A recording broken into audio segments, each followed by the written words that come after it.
జగిత్యాల జిల్లా లక్ష్మీపూర్ గ్రామంలోని మొక్కజొన్న కొనుగోలు కేంద్రంలో రైతుల కష్టాలు వర్ణనాతీతంగా మారాయి.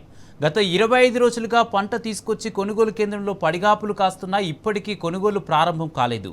గన్నీ బ్యాగులు లేవని, తేమ శాతం సాకు చూపుతూ అధికారులు కాలయాపన చేస్తున్నారని రైతులు ఆవేదన వ్యక్తం చేస్తున్నారు.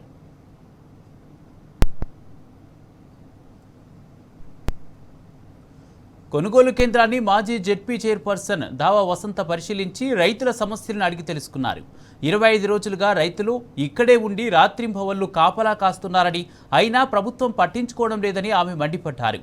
త్వరలో రుతుపవనాలు వచ్చే అవకాశం ఉన్నందున పంట తడిసి నష్టపోకముందే వెంటనే కొనుగోళ్లు చేపట్టాలని ఆమె ప్రభుత్వాన్ని డిమాండ్ చేశారు.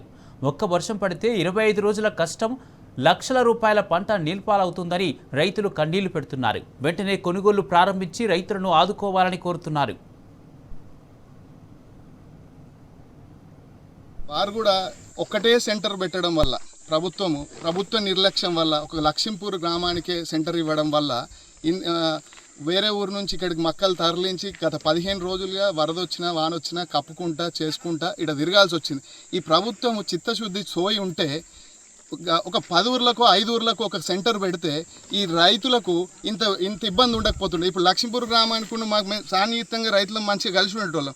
ప్రభుత్వము ఇన్ని చేస్తున్నా కనీసం పంట పండించుకోనికి పెట్టుబడి సాయం ఇస్తలేరు. ఆ పెట్టుబడి సాయం ఇత్తియూరు లేకుండా లేదన్న, కానీ అమ్ముకోనికి ఈ తంబని ఇంకోటని మీరు ఇన్ని ఇబ్బందులు పెట్టిన తర్వాత రైతు మళ్ళీ పంటకు పోవాలి కాబట్టి గత్యంతరం లేక 1900కు 1800కు అమ్ముకునే ప్రయత్నాలు కూడా జరుగుతున్నాయి అన్న. ఇది ఖచ్చితంగా ప్రభుత్వ నిర్లక్ష్యము, సోయి లేకపోవడము.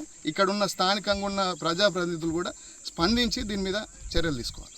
50 క్వింటాల వరకు ఆన్లైన్లో నమోదు చేసుకోండి అనేది. మరి మిగతా పంటను ఎక్కడ అమ్ముకోవాలి రైతు?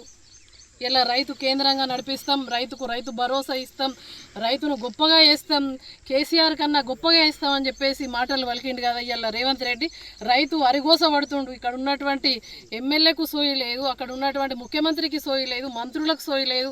రైతులకు మక్కలు ఎన్ని వచ్చినాయి, మరి కొనుగోలు సక్రమంగా జరుగుతున్నాయా లేదా, అదనంగా సెంటర్లు పెట్టాలి. మరి రైతు ఆన్లైన్లో నమోదు చేసుకుంటే దుబాయ్లో ఉన్న రైతు వచ్చి ఎట్లా సంతకం పెడతాడు? మరి కొంత పంటనే ఉంటే మిగతా పంట ఎక్కడ అమ్ముకుంటాడు అనే ఒక జ్ఞానం సోయి లేకుండా ఇలా ప్రభుత్వాన్ని నడిపిస్తున్నారు. ఒక అజ్ఞానంగా ఇంటికి కాంటాగా తీసుకెళ్ళి 2400 మద్దతు ధర ప్రభుత్వం ఇస్తే ఇలా 2100 తోటి ఇంటికి వెళ్ళి నీకు నేను కొనిపిస్తా అని చెప్పేసి ఇస్తే కింటాలకు ఆ కొనే వాళ్ళతో వాళ్ళకు 300 వాళ్ళకి ఇస్తే కమిషన్, ఇలా మరి 2100 తోటి జోకి మరి ప్రభుత్వానికి అమ్ముతా ఉన్నారు.